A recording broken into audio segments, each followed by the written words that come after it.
በእውነት ለቤተ ክርስቲያን ጊዜ አለ፣ ለአገልግሎት ጊዜ አለ። ቅዳሴው አይረዝምብንም፣ ስብከቱ አይረዝምብንም፣ አገልግሎቱ አይረዝምብንም።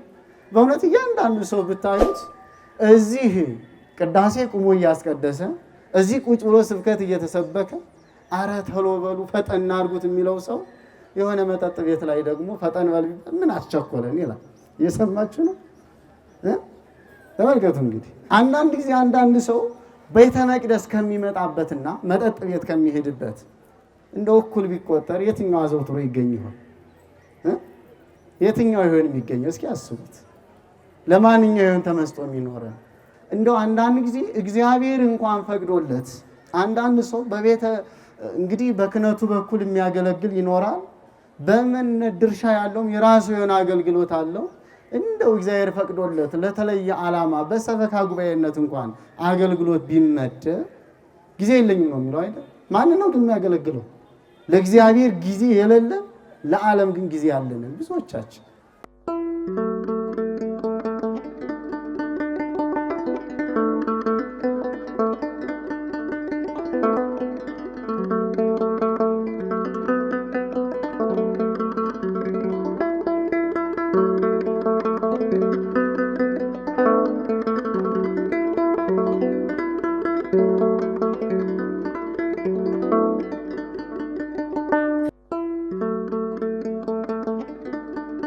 ዝክረ ጻድቅ ለዓለም ይሄሉ የጻድቅ መታሰቢያ ለዘላለም ይኖራል። በዚህ ቃል መነሻነት የዕለቱን ትምህርት እንማማራለን።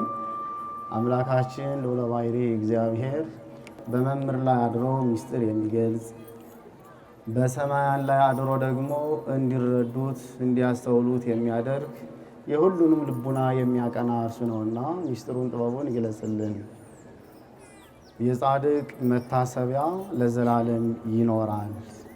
የዚህ ቃል ተናጋሪ ነቢየ እግዚአብሔር ቅዱስ ዳዊት ነው። ቃሉን የምናገኘው መዝሙረ ዳዊት መዝሙር 111 ከቁጥር 6 ላይ ነው። እንደ እግዚአብሔር ቸርነትና ፈቃድ በዚህ ቃል መነሻነት የምንማማረው መሰረታዊ ጽንሰ ሐሳብ አምላካችን እግዚአብሔር በወዳጆቹ በቅዱሳን ላይ በወዳጆቹ በጻድቃን ላይ አድሮ ስራ እንደሚሰራ በእነሱ ላይ የሚሰራው ስራ እስከ ዘላለም እየተነገረ እንደሚኖር እንዲሁም ደግሞ እንደ ፈቃዱ ለኖሩት ክርስትናን በተግባር በሕይወታቸው ለተረጎሙት ቅዱሳን ደግሞ በቤቱና በቅጽሩ የማያልፍ ዘላለማዊ መታሰቢያ እንደሚሰጣቸው ነው በዚህ ቃል መነሻነት የምንማማረው። የጻድቅ መታሰቢያ ለዘላለም ምን ይላል? ይኖራል። መጀመሪያ ጻድቅ የሚለውን እንመልከት። ግዕዙም አማርኛውም ያው ጻድቅ ነው የሚለው። ጸድቀ ማለት እውነተኛ ሆነ ነው። ጻድቅ እውነተኛ፣ ጻድቃን ስንል እውነተኞች ብለን ለማብዛት ነው። ስለዚህ ጻድቅ የሚለው የተለየ የአንድ ግለሰብ ስም አይደለም፣ የወል ስም ነው። ከማዕረጉ የደረሱ ሁሉ የሚጠሩበት ነው። አሁን በዓለሙ ኢንጂነር፣ ዶክተር፣ ፕሮፌሰር የሚለው የሆነ ግለሰብ ስም አይደለም። ከዛ ቦታ የደረሱ ሁሉም ሰዎች ሊጠሩበት የሚችል ነው። ቅዱሳን፣ ጻድቃን ስንልም ደግሞ ከዛ ቅድስና ማዕረግ የደረሱ ሁሉ የሚጠሩበት የወል ስም ነው። የጻድቅ መታሰቢያ ለዘላለም ይኖራል ማለትም ከቅድስና ማዕረግ ለደረሱ ሰዎች የሚሰጣቸው መታሰቢያ ነው። እንግዲህ በቤተ ክርስቲያን ቅዱሳን ወይም ጻድቃን ብለን የምንጠራቸው እንዲያው ዝም ብሎ አይደለም። በዓለማዊ እንኳን ይህንን ዶክተር፣ ፕሮፌሰር የሚባሉ ዝም ብሎ አይገኝም። የሚታለፍበት የትምህርት መንገድ አለ፣ የትምህርት ሂደት አለ። እንዲሁም ደግሞ ጻድቃን ለመባል ቅዱሳንም የሚያልፉት ውጣ ውረድ አለ። መጽሐፍ ቅዱስ እንደሚያስረዳን ቅዱስ ጳውሎስ በገላትያ መልእክቱ ምዕራፍ 5 ከቁጥር 17 ላይ እንዲህ በማለት ገልጾታል። እስመ ሥጋ ይፈቱ ዘኢይፈቱ መንፈስ ወመንፈስ ይፈቱ ዘኢይፈቱ ሥጋ። ሥጋ ነፍስ የማትሻውን ይፈልጋል፣ ነፍስም በአንጻሩ ደግሞ ሥጋ የማትሻውን ትፈልጋለች። ይህ የሥጋ ፍላጎትና የነፍስ ፍላጎት በአንድ በአካላችን የጦር ሜዳነት ነው የሚካሄደው። ስለዚህ የሰው ልጅ ህይወቱ ፈቃደ ነፍስና ፈቃደ ስጋ ሰልፍ የሚገጥሙበት ነው። ስለዚህ ቅዱሳን የሚባሉት ፈቃደ ስጋቸውን አሸንፈው በፈቃደ ነፍስ ይሄ በፈቃደ ነፍስ ድሉ ሲጠናቀቅ ቅዱሳን ጻድቃን ተብለው ይጠራሉ። ፈቃደ ስጋ ካሸነፈ ደግሞ ስጋውያን ዓለማውያን ተብለው ይጠራሉ። ቅዱሳን ወይም ጻድቃን የምንላቸው ፈቃደ ስጋቸውን ለፈቃደ ነፍሳቸው ያስገዙ ወይም ደግሞ በሌላ አገላለጽ ስንገልጸው ቅዱስ ወንጌሉ እንደሚነግረን መጽሐፍ ቅዱስን ወንጌሉን ክርስትናውን በህይወታቸው የኖሩት። እኔና እናንተ ጥቅስ እናውቃለን፣ ጥቅሱን ጠቅሰው ይሆናል፣ ታሪኩን ተርከው ይሆናል፣ ህይወቱን ግን አንኖረውም። ቅዱሳን ግን ህይወታቸው ተግባራዊ ክርስትና ነው፣ ተግባራዊ ወንጌል ነው። ለምሳሌ ብንመለከት በማቴዎስ ወንጌል ምዕራፍ 10 ከቁጥር 28 ላይ እኔ በሰው መካከል ያመነብኝን እኔ በሰማይ አባቴ ፊት አምነዋለሁ፣ ወይም ደግሞ ኢትፍርህጎሙ ለለ ይቀትሉ ስጋክሙ ወለነፍስክሙሰ ይክሉ ቀትሎታ፣ ስጋችሁን የሚገሉትን አትፍሯቸው፣ ነፍሳችሁን መግደል አይቻላቸውምና ይላል ወንጌል። ይህን ተግባራዊ ሆኖ የምናገኘው ቅዱሳን ሕይወት ላይ እነ ቅዱስ ጊዮርጊስ በተግባር ይህን አሳዩ፣ ተተረጎመ በእነሱ ሕይወት። በማርቆስ ወንጌል ምዕራፍ 16 ከቁጥር 17 ላይ ይቺ ምልክት ትከተላቸዋለች፣ በእጃቸው እባቡን ጊንጡን ይይዛሉ፣ የሚደርስባቸው ጉዳት የለም፣ የሚነካቸው የለም ይላል ጌታ በወንጌል። አሁን ይህ ወንጌል ላይ የተጻፈ ነው። በተግባር ተተርጉሞ የምናገኘው ከቅዱሳን ሕይወት ላይ ነው። እና አቡነ አረጋዊ ምኑን ያዙት? ዘንዶውን ያዙት፣ እንደ ትራንስፖርት ተጠቀሙት። ወንጌል ከማን ሕይወት ላይ ተተረጎመ? ከቅዱሳን ሕይወት ላይ ተተረጎመ ማለት ነው። እና አቡነ ገብረ መንፈስ ቅዱስ ከአንበሳው ከአናብርቱ ጋር ጓደኝነት ፈጠሩ እና አቡነ ሳሙኤል ደግሞ ጋለቡት። ስለዚህ ወትከይድ አንበሳ ወከይሴ፣ እባቡን ጊንጡን ትረግጣለህ የተባለው በማን ሕይወት ተተገበረ? በቅዱሳን ሕይወት ላይ። እንዲሁም ደግሞ በማቴዎስ ወንጌል ምዕራፍ 16 ከቁጥር 26 ላይ ለእመ ኩሎ ዓለመ ረብሃ ወነፍሶ ሀቡለ ምንት ይበቆ ለሰብ ይሌ፣ ሰው ዓለሙን ሁሉ ቢገዛ ሁሉን በደጁ ሁሉ በእጁ ቢያዝ ምን ይጠቅመዋል? ሞት እያለ ምን ይጠቅመዋል? ነገ ሁሉን ትቶት ይሄዳል። መቼም ይዘነው የመጣን ነገር የለ፣ ሁሉን ትተነው እንሄዳለን። ሁላችን እንደዛው ነን። የጊዜ ጉዳይ እንጂ ቀዋሚ ሰው የለም። ምንም ክፉ ሰው ቢሆንም ሞት ይወስደዋል። ምንም ደግ ሰው ቢሆንም ከሞት የሚያመልጥ የለም። ደግሞ በሚገርም ሁኔታ እኛ የሰው ልጆች አካሄዳችንም አመጣጣችንም ተመሳሳይ ነው። አኗኗራችን ብቻ ነው ልዩነት የፈጠረው። ሁሉ ሲመጣ ሕፃን ነው። ሁሉም ሲሄድስ ምንድን ነው? አስከሬን ነው። ሲወለድ ንጉሥ ተብሎ የተወለደ የለም። ሊቀ ጳጳስ ተብሎ የተወለደ የለም። ባለሀብት ተብሎ የተወለደ፣ አረ ሌላው ቀርቶ ልብስ ለብሶም የተወለደ የለም። ሁሉም ሲመጣ ይህን ዓለም ሲቀላቀል ባዶ እጁን ነው የሚመጣው። ይዞት የሚመጣ ነገር የለም። ሲሄድስ ይዞት የሚሄድ ነገር አለ? የለም። ሁሉንም ትቶት ነው የሚሄድ። ሰሌኑም መገነዣውም እኛ ግድ ብለነው እንጂ ፈልጎት የወሰደው አይደለም። ሁሉ ነገር ከንቱ ነው። ሁሉ ነገር ኃላፊ ነው። አኗኗራችን ብቻ ነው ልዩነት የሚያመጣው። ሁላችንም ሕፃን ተብለን መተናል። ሁላችንም አስከሬን ተብለን እንሄዳለን። በሚገርም ሁኔታ ሰው በስልጣን ስም ላይ ይጠራ ይችላል፣ በሙያ ስም ላይ ይጠራ ይችላል። ሕፃን የሚለውና አስከሬን የሚለው ግን ሁሉም ይጠራበታል። ስንመጣ ሕፃናት ነን፣ ስንሄድ አስከሬን ነው። መቼም ከሰከንድ በኋላ ንጉሠ ነገሥቱ ካረፉ ከሰከንድ በኋላ ንጉሱ ካሉበት ግቡ ይባላል። ስማቸው ይቀየራል፣ ክብራቸው ይረሳል፣ አስከሬኑ ካለበት ይባላል። ሽኝት እንኳን ለማድረግ የአስከሬን ሽኝት እንጂ የንጉሱ ሽኝት አይባልም። እንዲህ ነን ሁላችንን ማለት ነው። ስለዚህ ጌታ በወንጌል ሰው ዓለሙን ሁሉ ቢገዛ ሁሉ በደጁ ሁሉ በእጁ ቢሆን በነፍሱ ከተጎዳ ነፍሱን ካጣ ምን ይረባዋል? ምን ይጠቅመዋል? አለ። ይሄ ወንጌል ላይ የተጻፈ ነው። ማን ላይ ተተረጎመ ስንል የቅዱሳን ሕይወት ላይ። ለምሳሌ ደግሞ በኢትዮጵያ ምድር ከነገሱት ነገስታት መካከል የቅድስና ማዕረግ ያላቸው አራቱ ነገስታት ንጉሠ ነገስት ናቸው። ኢትዮጵያን አንድ አድርገው ገዝተዋል። በሚገርም ሁኔታ ክህነትን ከምስፍና ወይም ከንግስና ጋር፣ ምህንድስናን ደግሞ ከንግስና ጋር ቅድስናን ከምህንድስና ጋር አስተባብረው ይዘዋል። ግን ይህንን የወንጌል ቃል ስለሚያውቁ በሕይወታቸው ተገበሩት። ንግስናውን ትተው አይደለም የሄዱት። ንጉሥ ሆነው እንደመናኝ ኖሩ። የሚገርም እኮ ነው። ንጉሥ ናቸው፣ ባለሀብት ናቸው፣ ባለጸጋዎች ናቸው። ግን ስራቸው ደግሞ እንደመናኝ ነው። ይህ ስራቸውም የሚያስረዳ የትኛውን ቦታ ላይ አሁን ቤተ መንግስት ተሰርቷል ተብሎ የሚጎበኝ ፍርስራሽ የለም አይደል? የኖሩበት ቦታ አይደለም፣ የሰሩት የቅድስና ቦታ ነው የሚጎበኝ። የሚጎበኝ ቤተ መንግስት የላቸውም፣ የሚጎበኝ ቤተ መቅደስ ግን አላቸው። ለካ የኖሩት እንደ ባህታዊ ነው። ለካ የኖሩት እንደ አንድ በጎ አገልጋይ ክርስቲያን ነው። ንጉሥ ናቸው እንጂ እንደ ንጉሥ አልኖሩም። እንደው በምሳሌ ብንገልጸው ደግሞ አራቱ ወንጌላውያን ከአንድ ከጌታ ከክርስቶስ ወንጌልን ተምረው በተለያየ መንገድ ተመሳሳይ ሐሳብ ጽፈዋል። ያ የጻፉት ወንጌል ዓለምን ያረሰርሳል። እነዚህ አራቱ ነገስታትም እንደ ዘር ሐረግ ከአንድ የዘር ሐረግ እንዲሁም ደግሞ ከአንድ ጌታ ከክርስቶስ ምስጢር ተገልጾላቸው በቅድስናቸው ምድረ ኢትዮጵያን ዓለምን ጭምር አልቀደሷትም እንዴ? ዓለምን ጭምር ነው የባረኳት።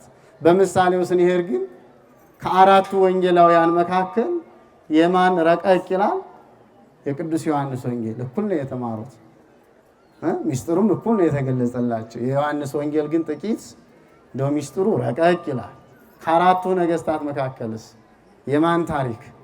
የቅዱስ ላሊበላ። በዛሬው ዕለት እረፍቱን የምናስብለት የቅዱስ ላሊበላ ታሪክ ደግሞ በጣም ይበልጣል። ቅዱስ ዮሐንስ አካል ከህልውና ተገልጾለት ረቂቁን ሚስጥር እንደጻፈ ቅዱስ ላሊበላ ደግሞ ወደ ሰማያት በመወሰድ እግዚአብሔር ያሳየውን በሰማይ ያየውን ቤተ መቅደስ ሙሴ በደብረ ሲና ሆኖ ያየውን ቤተ መቅደስ ነው ወደ ምድር ወርዶ በድንኳን የሰራው። ቅዱስ ላሊበላም እንዲሁ በራእይ ያየውን ቤተ መቅደስ ነው ሰማየ ሰማያት በራእይ ሂዶ ያየውን ቤተ መቅደስ ነው በዚህ ምድር ላይ ያስቀመጠው። ስለዚህ እሱ ደግሞ እንዲሁ ረቀቅ ይላል። አሁን የወንጌል ሕይወት የወንጌል ቃል በማን ተተገበረ? በቅዱሳን ላይ ተተገበረ። እንዲህ አይነቶቹን ምን ይላቸዋል መጽሐፍ? ዝክረ ጻድቅ ይሄሉ ለዓለም፣ የጻድቅ መታሰቢያ። እግዚአብሔር በጻድቁ ላይ አድሮ የሰራው እግዚአብሔር ለጻድቁ የሰጠው መታሰቢያ እስከ ዘላለሙ እየተነገረ ይኖራል። አዎ የነ ቅዱስ ላሊበላ ታሪክ፣ የነ ቅዱስ ይምርሃነ ክርስቶስ ታሪክ፣ የሌሎችም ቅዱሳን የነ አቡነ ተክለ ሃይማኖት የነ አቡነ ገብረ መንፈስ ቅዱስ ታሪክ እየተነገረ ይኖራል። መታሰቢያቸውም ለዘላለም ይኖራል። ዝክረ ጻድቅ ይሄሉ ለዓለም፣ የጻድቅ መታሰቢያ ለዘላለም ይኖራል። ይሄ እንግዲህ በተለይ ደግሞ ቅዱስ ኢሳይያስ በትንቢተ ኢሳይያስ ምዕራፍ 56 ከቁጥር 4 ላይ በቤቴና በቅጽሬ የማያልፍ ስም እሰጣቸዋለሁ ይላል። ሰንበቴን ለሚጠብቁ በሕጌ ለሚኖሩ እኔ የመረጥኩትን ለሚሰሩ በቤቴና በቅጽሬ ከሴቶችና ከወንዶች ልጆች ይልቅ የማያልፍ ስምን መታሰቢያን እሰጣቸዋለሁ ሲል በነቢዩ በኩል እግዚአብሔር አምላክ ተናግሯል። ስለዚህ እንዲህ አይነት የቅድስና ለሰሩት ቅዱሳን ጻድቃን የማያልፍ ስም እግዚአብሔር ይሰጣቸዋል። በየት? በቤቱና በቅጽሩ። የእግዚአብሔር ቤት ማን ነው? ቤተ መቅደሱ ነው።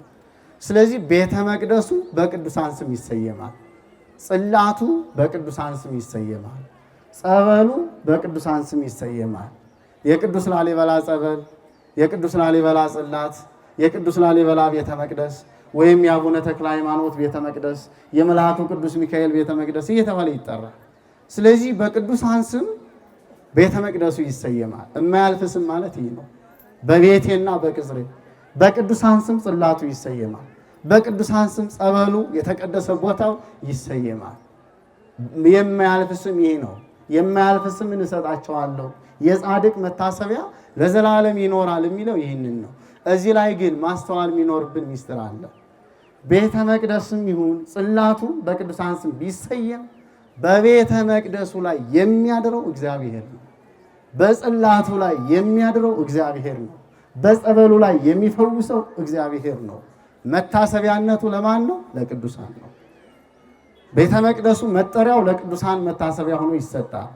ግን ቤተ መቅደሱ ግን የከበረው በማን ደም ነው? በክርስቶስ ደም ነው፣ በፍጡር ደም አይደለም። ጽላቱ መጠሪያው መታሰቢያነቱ ለቅዱሱ ይሰጣል። በጽላቱ ላይ የሚያድረውስ ማን ነው? እግዚአብሔር ነው። ታቦተ ማርያም ብለን ስንጠራ እመቤታችን በጽላቱ ላይ ታድራለች ሳይሆን መጠሪያው ለእሷ ተሰጥቷል። በጽላቱ ላይ የሚያድረው ማን ነው? መንበርነቱ ለማን ነው? ለእግዚአብሔር ነው። በታቦቱ ላይ የሚያድረው እግዚአብሔር ነው። መንበሩ ዙፋኑ ነው። ቤተ መቅደሱን የሚያከብር እግዚአብሔር ነው። መጠሪያው ግን ለነማን ይሰጣል? ለቅዱሳን ይሰጣል።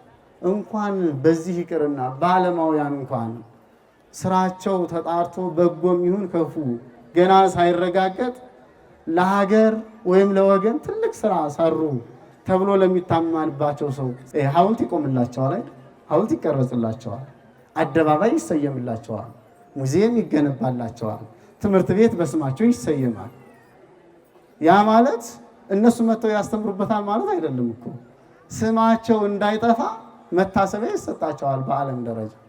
በቤተ ክርስቲያንም በቅድስናው መንገድ እግዚአብሔርን ላገለገሉት በሕይወታቸው ክርስትናን ለተረጎሙት ቅዱሳን የማያልፍ መታሰቢያ ጽላቱ በእነሱ ስም ይሰየማል። ይሄ እግዚአብሔር ነው የሰጣቸው፣ መጽሐፍ ቅዱሳዊ ነው። ሰዎች አንዳንድ ጊዜ የእግዚአብሔርን ክብር ለቅዱሳን የሰጠን መስሎ የሚሰማቸው ስላሉ ነው። አይደለም። እሱ ራሱ እኮ ነው በቤቴና በቅጽሬ ምን እንሰጣቸዋለሁ? የማያልፍ ስምን እሰጣቸዋለሁ ያለው። በዛውስ ላይ ስለ ቅዱስ ላሊበላ ስንነጋገር እየተገለጸ ያለው ማን ነው? እግዚአብሔር ነው። ቅዱስ ላሊበላ ማንን አገለገለ ብለን ነው የምናከብረው? እግዚአብሔርን አገለገለ ብለን እኮ ነው። ስለ እመቤታችን ስንሰብክ ስንነጋገር እየተገለጸ ያለው በይበልጥ ማን ነው? እግዚአብሔር ነው። እሱም ባትወልድ የእሱ እናት ባትሆን እኮ በዚህ ልክ አናከብራት። ቅዱስ ላሊበላም እኮ እሱም ባያከብረው፣ ቅዱስ ላሊበላ እግዚአብሔርን ባያገለግል በዚህ ልክ አናከብረው። እግዚአብሔርን ስላገለገለ ከዋኖቻችን መካከል አንዱ ስለሆነ ነው። ስለዚህ ለነዚህ አይነት ቅዱሳን የማያልፍ ስም በዚህ መልኩ እግዚአብሔር ይሰጣቸዋል። ይሄ ብቻ አይደለም፣ መታሰቢያ መስጠት ብቻ ሳይሆን በእነሱ ላይ አድሮ ደግሞ የማያልፍ ስራም ደግሞ ጭምር ይሰራል። በእነማን ላይ አድሮ? በቅዱሳን ላይ አድሮ።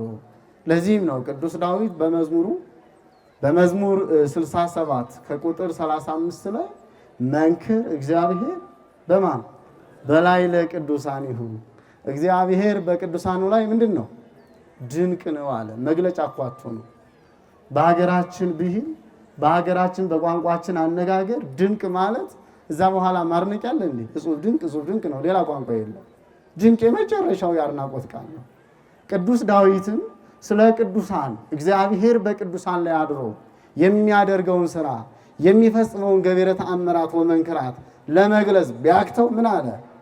መንክር እግዚአብሔር በላይ ለቅዱሳን። በቅዱሳኑ ላይ አድሮ እግዚአብሔር የሚሰራው ስራ ድንቅ ነው። እውነትም ድንቅ ነው። በነ ኤልያስ ላይ አድሮ ሰማይን ዝናብ እንዳያዘንብ አድርጓል። መልሶ ደግሞ እንዲዘንብ አድርጓል። በቅዱሳን ላይ አድሮ የሞቱትን ያስነሳል። በቅዱሳን ላይ አድሮ የማያልፍ ስራ ይሰራል። ስለዚህ እግዚአብሔር መታሰቢያ ከሰጣቸው እግዚአብሔር በእነሱ ላይ አድሮ ስራ ከሚሰራባቸው መካከል ስንቱን ዘርዝረን ዘልቀዋለን። ነገር ግን በዓሉ ነውና የቅዱስ ላሊበላን ብቻ ባጭሩ እንመልከት። እንግዲህ ቅዱሱ ጻድቅ አባታችን ቅዱስ ላሊበላ በዚህ ምድር የኖረው 97 ዓመት ነው። አንድ ክፍለ ዘመን ነው የኖረው። ያሁን የዚህን ሁሉ ታሪክ መተረክ አንችልም። ነገር ግን እንደው ባጭሩ ስንመለከት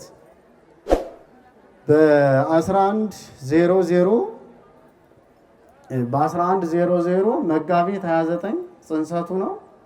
በ1101 ደግሞ ታኅሳስ 29 ልደቱ ነው። በ57 ዓመት ስርዓተ መንግስት ተፈጽሞለት ተቀብቶ የነገሰበት ነው። በ57 ዓመቱ በነገሰ በ10ኛው ዓመት ደግሞ ቤተ መቅደሱን መስራት የጀመረበት ነው። 23 ዓመት ሙሉ ሰርቶ ጨርሷል። በጥቅሉ በስልጣን የነበረው 40 ዘመን ነው። ሲደመር 97 ዓመት ይሆናል። 97 ዓመት ሙሉ ምንም ያልባከነ ጊዜ ነው። ለሰከንድም ቢሆን ሙሉ ለሙሉ እግዚአብሔርን ያገለገለበት ጊዜ ነው። የኛ በአሁኑ አሰላል የሁለት ሰው እድሜ ይሆናል። ስለዚህ ቅዱስ ዳዊት በመዝሙሩ ላይ ወመዋዕለ ዓመቲነ 70 ክራማት ወእመሰ በዝሃ 80 ዓም ከዛ በኋላ ወፈድፋዶንሰ እምዕላ ጻማ ወህማም በመዝሙር 89 ከቁጥር 10 ላይ መላ ዘመናችን እንደው በህይወት ይሄ አማካይ ውጤት ነው የተወሰደ። ገና በእናቱ ማኅፀን ሳለም ይጠፋል፣ ተወልዶ ማያርጋል። እንደው እንደ ጥቅል አማካይ ሐሳብ ነው ቅዱስ ዳዊት ወስዶ የተናገረ። መላ ዘመናችን ቢበዛ 70 ነው አለ። ወእመሰ በዛ በጣም በዛ ቢባል ስንት ዓመት ነው? 80 ዓመት ነው። ያው በቤተ ክርስቲያናችን የ80 ጋብቻ የሚባለው እቸም 80 ዓመት ሙሉ በትዳር ኑሮ እዛ በኋላ ሊፋቱ ቃል ኪዳን እየገቡ አይደለም። እስከ ዕለተ ሞት ለማለት ነው። እዛ በላይ እድሜ የለም አልተገለጸም። እስከ መጨረሻው የሚጸና ውል ለማለት ነው የ80 ጋብቻ የሚባለው። ስለዚህ ቢበዛ 80 ነው አለ። ወፈድፋዶንሰ እምዕላ ጻማ ወህማም እዛ በላይ እድሜ የለም እንጂ ቢኖር ጻማ ወህማም አንሱኝ፣ ጣሉኝ፣ አስወጡኝ፣ አስገቡኝ እንጂ ኑሮ አይባልም። እንዲሁም አንዳንዴ ኧረ እንደው ቶሎ ባረገለት የሚባልም አለ። ለአስታማሚ አስቸጋሪ ነው፣ መጨረሻዬን አሳምረው ነው። እና ደግሞ እንደው ከዚሁ እንኳን በሌላ አተረጓጎም ብንተረጉመው ወፈድፋዶንሰ እምዕላ ጻማ ወህማም እዚሁ ከ70 ከ80ውም ቢሆን ከምንደሰትበት የምናዝንበት ይበልጣል። ተሟልቶልን ከምንኖርበት ሳይሟላልን የምንኖርበት ይበልጣል። እንደው 80 ዓመት ተባለ እንጂ እኮ ያልተጣራ ወርቅ እንደማለት እኮ ነው። የተቸገርንበትም ተደምሮ ነው፣ ያጣንበትም ተደምሮ ነው፣ ኃጢአት የሰራንበትም ተደምሮ ነው፣ በጎ የሰራንበትም ተደምሮ ነው። የነ ቅዱስ ላሊበላ እድሜ 97 ሲባል ንጹህ እድሜ ነው። ምን ማለት እግዚአብሔር ብቻ ያገለገሉበት ነው። እኔና እናንተ እድሜያችን 70-80 ቢሆን እግዚአብሔርን ብቻ ያገለገልንበት ቢነሳ 1 ዓመት 2 ዓመት ሊሆን ይችላል። በጎ የሰራንበት ብቻ ቢደመር ማለት ነው። ሳይጣራ ነው ብዙ እድሜ ያለው ከሌ የሚባለው። ስለዚህ ቅዱስ ላሊበላ መላ ዘመኑን ማንን ያገለገለ? እግዚአብሔር ነው ያገለገለ። እኛስ የሚለውን ማየት ይኖርብናል። እኛስ ባለችን እድሜ መቼ እንደምንወሰድ ባላወቅንባት ማንን ነው እያገለገልን ያለነው? በእውነት ለቤተ ክርስቲያን ጊዜ አለ? ለአገልግሎት ጊዜ አለ? ቅዳሴው አይረዝምብንም? ስብከቱ አይረዝምብንም? አገልግሎቱ አይረዝምብንም?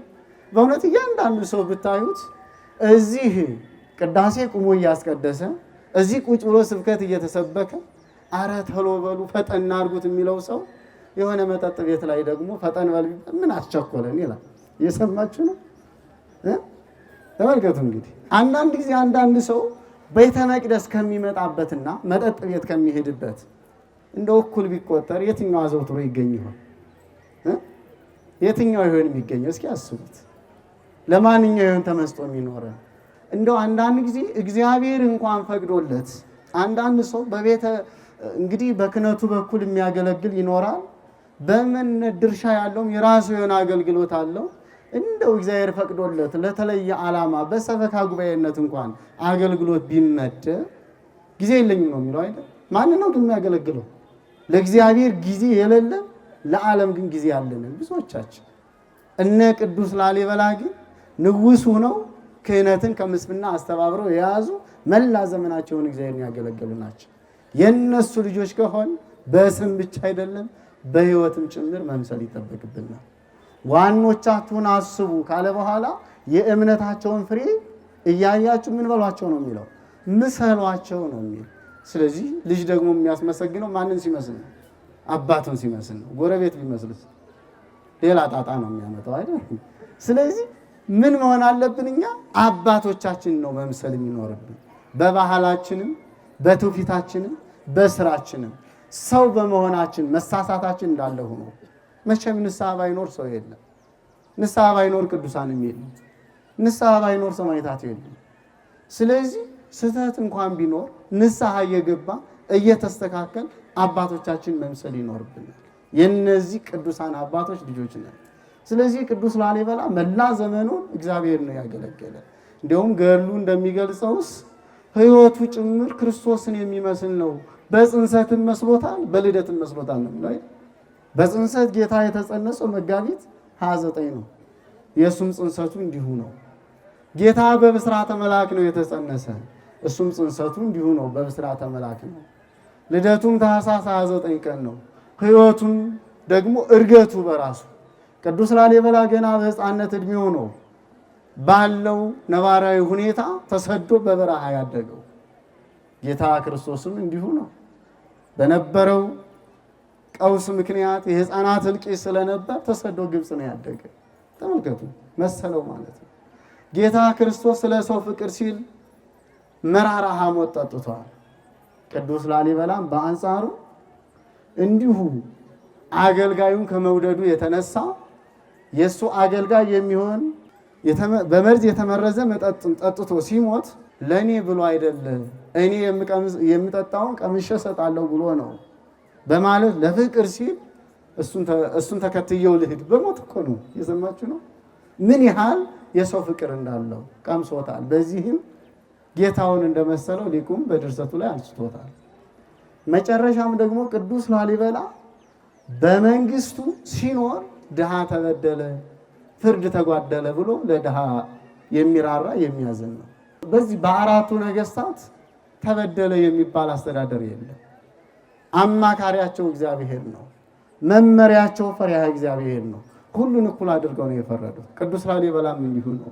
ኮናኒ በጽድቅ ፈታሂ በርት። ስለዚህ ንጉስም ካህን ነው፣ ካህንም ነው። ምሳሌ ስለሆነ ጌታ ክርስቶስም ሊቀ ካህናት ነው፣ ንጉሠ ነገስትም ነው። አልመሰለው? በፍርዱም ጌታ እውነተኛ ፈራጅ ነው። ቅዱስ ላሊበላም እንዲሁ ነው። በሕይወቱ ሁሉ መስሎታል። በሕይወቱ ሁሉ መስሎታል። ቅዱስ ላሊበላም 10ሩን አብያተ ክርስቲያናት ከአንድ ውቅር አለት ሰርቷል። ጌታስ ቤተክርስቲያንን ማን መሰረታትና? ቤተክርስቲያንን የመሰረተ የሰራ እሱ አይደለም? በነገሮች ሁሉ በሂደቱ ማንን መስሎታል? ጌታ ክርስቶስን መስሎታል። ግን የሚገርመው እንደው ከቅዱስ ላሊበላ ሕይወት የመጨረሻ የምናየው ነገር ቢኖር እንደው ለካ ስልጣን ካወቁበት ማገልገያ ነው፣ ካወቁበት ለካ መጽደቂያ ነው፣ ካላወቁበትስ መግደያ ነው፣ ማሰቀቂያ ነው የሚሆነው። ስልጣን ላወቀበት ቅድስና አንዳንድ የዋሆች አሉ። እረ እንግዲህ ዓለም በቃኝ፣ ከዚህ በኋላ መንኩሼ በገዳም ልኑር ይላሉ። እዛም እኮ ፈተና አለ። እዛ ነፃነት እኮ የለም እዛም ይሁን። ስለዚህ አሁን ቅድስና በየትኛውም መንገድ በደላልነት ያለውም ደላልነቱን ስራ ነው እየሰራ ከቅድስና መድረስ ይችላል። በትዳር ያለውም ትዳሩን አክብሮ ይዞ ከቅድስና መድረስ ይችላል። ነጋዴውም በእውነት እየነገደ ከቅድስና መድረስ ይችላል። ካህኑም አገልጋዩም በእውነት እያገለገለ ከቅድስና መድረስ፣ ንጉሱም በፖለቲካ ዘርፍ ያለውም ሰው ባለበት ነው ለእውነት ከቆመ ከቅድስና መድረስ ይችላል። እንዲሁ በክህነቱ አገልግሎት ያለም እንደዛው። ካላወቁበት ግን እየቀደሱ መኮነን አለ፣ ካወቁበት እያረሱም ይጸደቃል። እየሰማችሁ ይህን መጽሐፍት የሚያስረዱን እርሱን ነው እንጂ የተለየ የቅድስና ቦታ ኑሮ ከዛ ብቻ የሄደ ሰው ወደ ቅድስና የሚመጣ አይደለም። የነ ቅዱስ ላሊበላ ሕይወት እኮ የሚያሳየን ይሄን ነው። ባለ ትዳር ናቸው፣ በትዳሩ ነው ለካ ቅድስና ይደረሳል። ነገስታት ናቸው፣ ባለስልጣን ናቸው፣ የዘመኑን የፖለቲካውን ሁኔታ የሚመሩ የፖለቲካ መሪዎች ናቸው፣ ግን ቅዱስ ናቸው። ስልጣንም አያግድም ከቅድስና ላወቀበት። ፈራጅ ናቸው፣ ይፈርዳሉ፣ ይተቻሉ፣ ነገር ግን በእውነት ይፈርዳሉ። ይህን ነው ማየት የሚኖርብን። መጽሐፍትም እኮ እንደሚያስረዱ እነ ሙሴ ጸልይ ከሽፍትነት ነው ለቅድስና እንኳን ተመርጠው የመጡት። እንኳን በሃይማኖት ያሉት በሃይማኖት ውስጥ እንኳን ከማይኖሩት መካከል እግዚአብሔር መርጦ ይዞ ይመጣል። አንዳንዱ የሥራ ፊልድ ስንል እነ ቅዱስ ስምዖን ሰፋያ ሳይ ጫማ ሰፊው የምንለው ከየት ነው የመጣው? ሊስትሮ ከሚሰራበት ቦታ ነው። እዛው ባለበት ከቅድስና የደረሰ ተራራውን እስከ ማፍለስ የደረሰ ተመልከቱ። ሊቀ ጳጳሱ አልችለው ያለውን ስራ ሊስትሮ የሚሰራው ያ ምስኪን ሰው ነው ተራራን እስከ ማፍለስ የደረሰው። ለካ ቅድስና እንደዚህ ነው፣ ባሉበት ነው ይገኛል። ትዳራቸውን እየመሩ እነ ካህኑ ዘካርያስና ቅድስት ኤልሳቤጥ ልጅ እየወለዱ እኮ ነው ከቅድስና የደረሱት።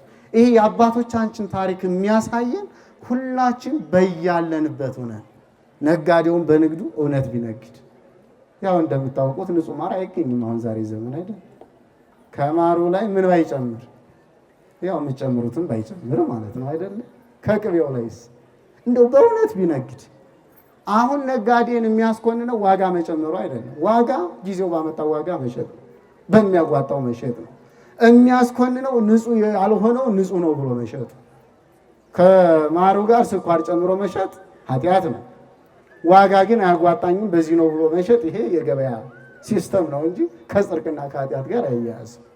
ስለዚህ በያለንበት እውነት ብንሰራ በትዳር ውስጥ ያለው ለትዳሩ ታማኝ ቢሆን እንደው ሁሉም ሰው ከገንዘብ ይልቅ ወንድሙን ቢያስቀድም፣ ከገንዘብ ይልቅ ፍቅርን ቢያስቀድም፣ ከገንዘብ ይልቅ ሰብናን ቢያስቀድም፣ እግዚአብሔርን ቢፈራ እግዚአብሔር እኮ ቸር ነው። ዘመኑን መመለስ ይችላል። ሰላምን ማምጣት ይችላል።